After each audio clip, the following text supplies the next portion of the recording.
a great day in SimWorld, everybody. Good morning and welcome to SimWorld Today. I'm B-Ron. Alongside me is my co-host, he yells. It's Monday, man. How you like those? Good morning, man. How you doing? Yeah. Fantastic, man. I'm glad that you're doing well. Good to be back Yep. here another week with you here. So, we had a little tournament over the weekend. Yeah, we A little did. tournament. A little A little tournament bit. called the Unsigned Hype Tournament. And it was a very good time back for its second season in a row. Good to see that back. And man, there's a lot of things to talk about coming out of that. But first, let's just, I guess, general thoughts on it. You know, what it felt like to be back in that environment with all those kids going after it, really trying to make their mark and impress coaches, trying to for those last few spots remaining on rosters here at some more prep. Yeah, I think it's an excellent chance for kids to showcase what they got. What they bring to the table if they were missed on for any reason. So I'm a big fan of the tournament. Loved it last season. Loved the opportunity it presents. And for coaches, for those who've been Yep. asleep at the wheel, waiting to the last minute, or maybe strategically waiting, or I don't know, whatever they're Right. doing. That's a Yeah. last chance for them to see some talent that's out there as well. So big fan of the Unsigned Hype Tournament. I think the logo is kind of cool too. Represent Houston. Big shout out to Houston hosting once Yep. again. Yes, So sir. Yes, yeah, sir. It was really good to be in that arena again and have fans there too, because it was surprising to see a lot of people yeah, there for that absolutely, tournament as well. But that just absolutely, means we're one so close to the real basketball, as Marsh would say. yeah. There were a lot of surprises from the tournament, from the games themselves, and then coming out of it. When you talk about people who haven't committed to a team yet, but I guess we could talk about standout surprises first, and go into any snub commitments as I've called them this morning. Standout Yeah. players. I think everybody's probably going to say the same thing. Like if there's any other answer other than we learned a little bit more about Von Mo, I Right. think Yeah. I'll be shocked. But that Hmm. kid, I mean, he showed great perimeter and interior defense. There were times out there where he was guarding big Xavier man, and he was getting it done. He was contesting shots, and then obviously the athleticism when he was getting out on the break, or some opportunities where he wasn't even out on the break and he just got out and punched it on some guys. Right. Yeah. I mean, hey, he showed a lot of I would say he showed that he has a lot of versatility, and however you would like to use him on a squad, you can. Yeah. If he's willing, we'll learn a lot about his Right. attitude here, but on the basketball court, it looks like he's capable of doing quite a bit.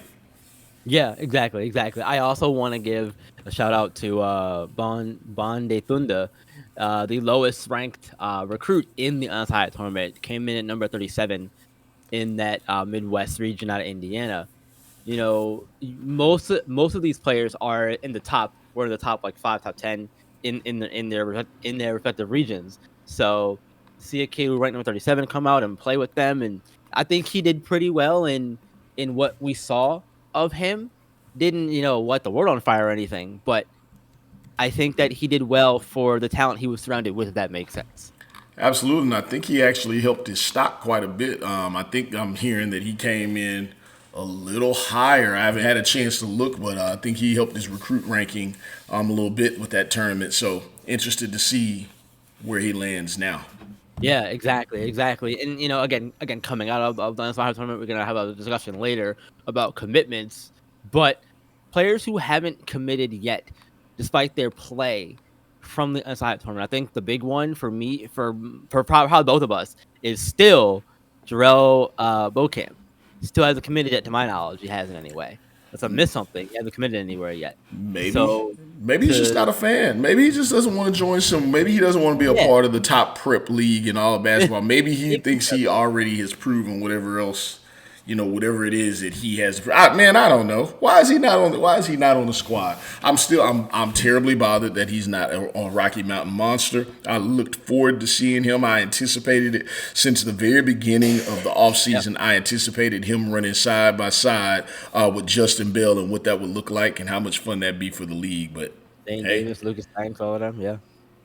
That would have been fun to see for sure. So he's the one that really uh surprised me the most. And unless I missed it as well over the weekend, did Javion Deck commit anywhere? If I missed it, then I did, but I No, don't believe we he saw that has happen. not yet committed anywhere, and he looked really good in the tournament. Look, hey, Yeah, in an era where everyone's looking at highlights and oh, where's the flashy dunk or the big play? You know, I talk about that a lot. There was yeah, some solid basketball played from Javion Deck, and it is a clear indication of why the scouts have him rated, ranked so highly. right. He was good. He did the fundamental things. He was closing out every time that there was a shot that went up. He was there Yep. contesting it. He got his arms up. He showed range. He showed ball handling. Nothing flashy, but he showed the ability to get the job done. So he looked really good. Maybe not the highlight plays that we saw from Von Mo or even some of the big buckets from Bocamp, but he was clutch. Yeah, right, exactly. And there's a whole saying in sports, look good, feel good, play good, right? Well, the Bristol One champions last season, Beast of the East, got a makeover in terms of their uniforms, and man, what I'm conflicted on these, and it's a minor thing for me. It's a minor thing for me. I like them, I do, but the one thing for me that doesn't fit is the red in there because their color scheme is black and purple.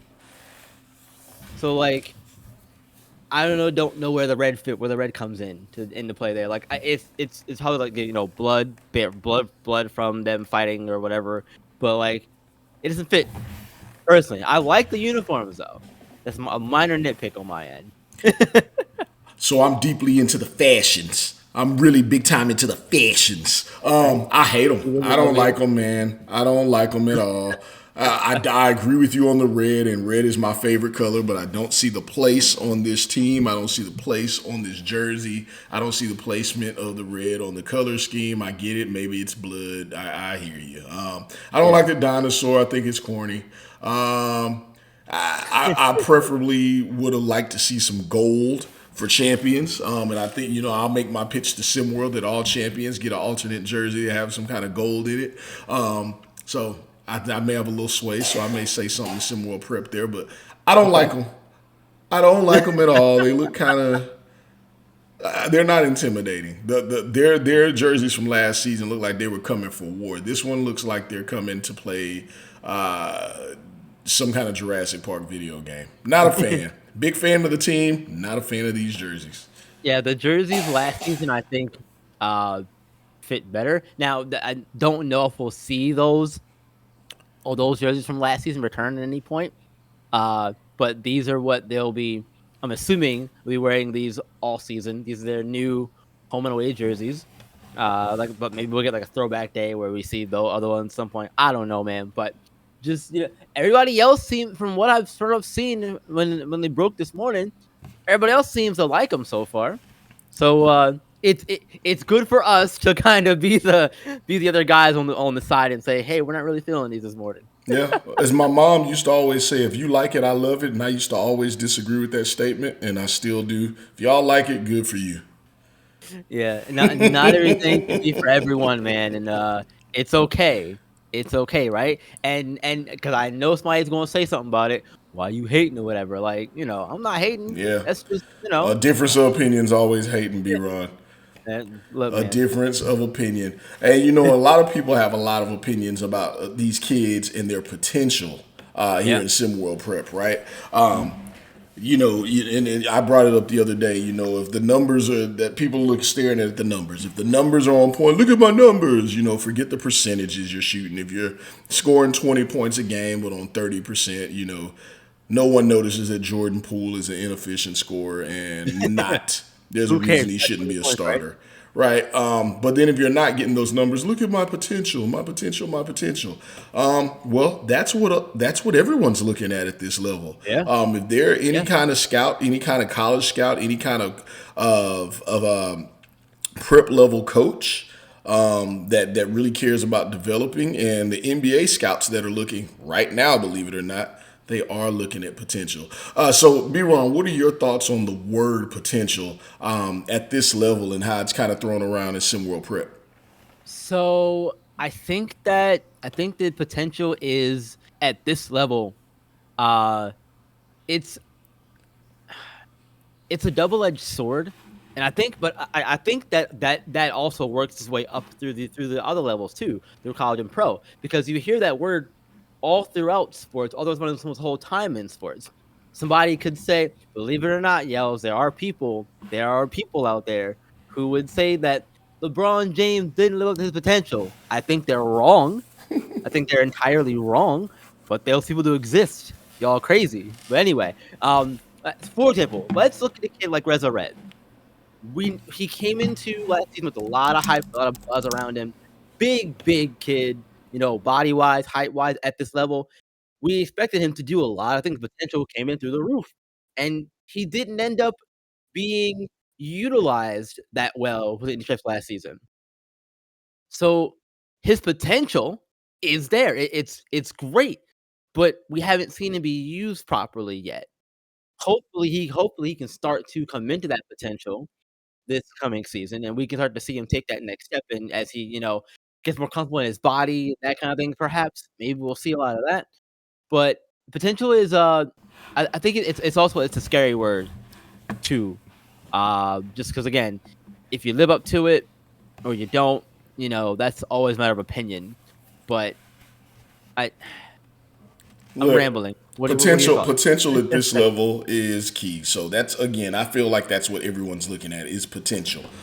So I think it's a great word to use at this level. I also just because this is my personality, I believe that hey, as a young man, as an adult, you live up to expectations. You live up to potential. You're measured upon your ability to live up to the potential. If somebody else Yeah. sees something great in you, don't let them down. So Mhm. for future implications, it can steer one way or another. We see it lots of time, kids with lots of potential as they get it later in college or they get to the pros and they don't live up to it, be it because they made bad decisions.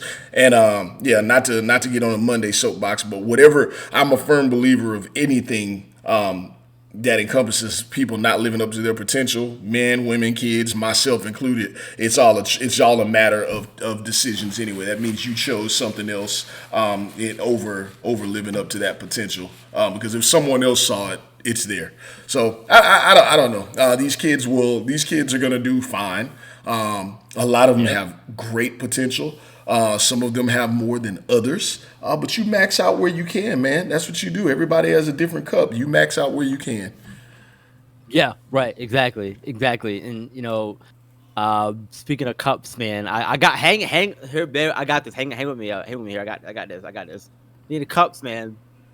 Hennessy, the cup is filling over there for Latin America. See, I told you I got this one. So more Latin America, man. They got Richard Hennessy over there. He's returned home to play for his home country, and they're looking to bounce back without Tim Blarty being there as head coach. Uh, uh, I don't know if I had said it way back when Blarty left Latin America to join H Town or whatever. But if I was gonna criticize Coach Mack for doing a similar thing, I have to criticize Bellardi too for doing that. I don't remember if I said it back then, but I'm saying it now. um, but what do we think are the chances that Latin America is able to I guess we can just say it bounce back without Coach Bellardi there? Have they done enough to improve from last season and uh that kind of thing? B-Ron, this is out of bounds question. To bounce back, you had to be good. They were 11-20 last year. They were not good. Mhm. They will absolutely be better than last year. I think their number one issue they had last year was inconsistency. But the inconsistency was in the Yeah, form of trying to figure out what they were going to do yeah, defensively because of a agreed, lack of size. agreed. Richard Hennessy immediately solves that problem. Do I think he's the savior of the team? Pun intended. You'll see where I'm going with this. No, I do Okay, not think he's the savior of the team, but I think he gives them a solid foundation to figure out what they want to do defensively.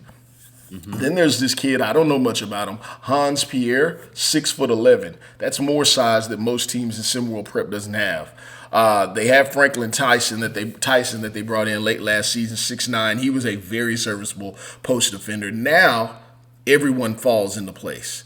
Now you get to see a Akiyama Revelo do his thing on the perimeter. You get to see Tavion Jones, who they brought in, go get buckets from anywhere. And then this kid, Xavier Hawkins, I think he's just a pure point. I've gotten to see him. I think he could probably make his way stateside as everybody makes their international exodus.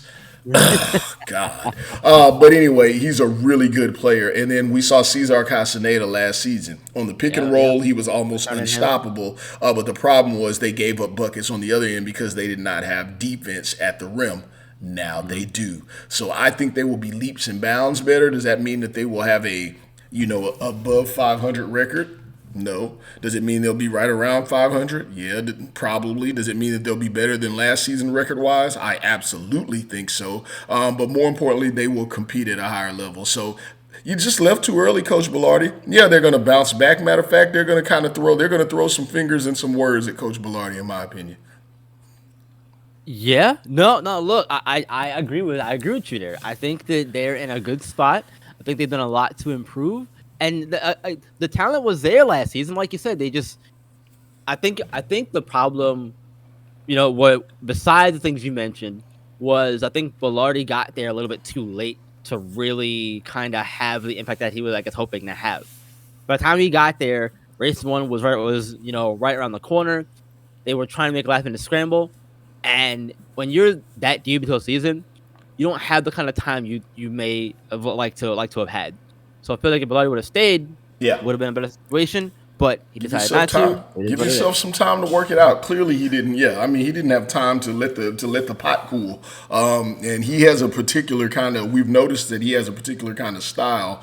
Yeah. That he likes to run in a particular skill set, but it looks like he flights these teams before he gets set in on any other thing else that he can do. But it looks like they brought in exactly what he would have liked to have. So Mhm. shout out Coach De Leon and the Yeah. ownership, Anna Garcia. Yeah, really good team they got there. We'll see how they do, man. We're like I said, we're getting close to season starting. We can start talking about records and previewing and that kind of stuff that'll come down the road, obviously. But before we do that, still got a few more things to figure out as far as commitments go. We had some over the weekend, and we'll have a few more, I'd imagine, before the cutoff period here tomorrow. Uh, Commitments from over the weekend, man. There were a lot of them. Well, but Enough. uh, enough for us to get time to talk about. Yeah. uh, Zaire Higdon committed to run DMV. Johnny Hero going to H Town, and then there was after the Unsung Hype tournament. We had Showtime get commits from Xavier Rubin Matthew and Sol Evans, and H Town also got Tyshawn Pendergrass. Um, Thoughts on any of those? I'll start first. I like the move to get Xavier Rubin Matthew for Showtime. I think he's another one who impressed me in the NSL High tournament over the weekend. And Sol Evans, I feel like he's also gonna be really good for them as well. Soul Evans. Yeah, Yeah, what a name. For right. me, there's a couple. Demarco Graham. That's right. Marco Graham. Yeah, I missed that one. Forgot that one. Yeah. How no one else made a move, how he found his way to a Beast of the East, who I would dare say that was the one thing that they were missing. And they got it. We talked about if they would actually be able to repeat and get back there. I have my question marks. I love Levine Cutler. I love JoJo Curry. Kearney, excuse me. I love Isaiah James on defense. I'm not as high on Kasim Porter as some other guys, but I love his game as well. I think they have a well balanced team.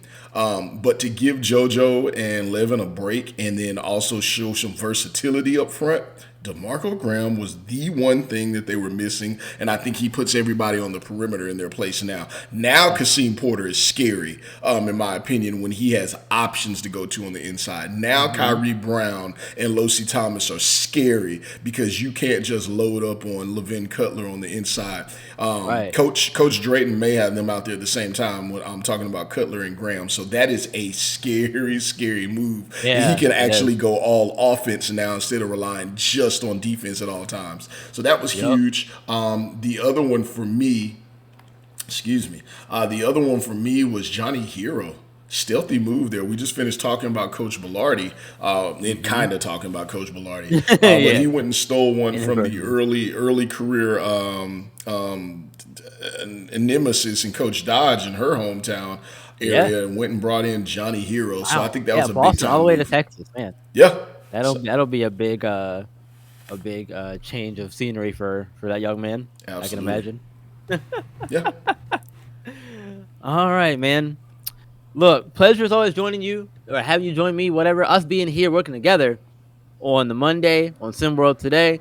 Another fun week ahead of us. Tomorrow, the plan is to have Coach Dre Pope join us. We're gonna try again tomorrow, and later in the week we'll have another guest, but we'll save that one for Wednesday. I'll preview that Wednesday. Anyway, y'all, we're out of here. We'll see y'all tomorrow, and remember, SimWorld is the only place where you can see the game and be the game.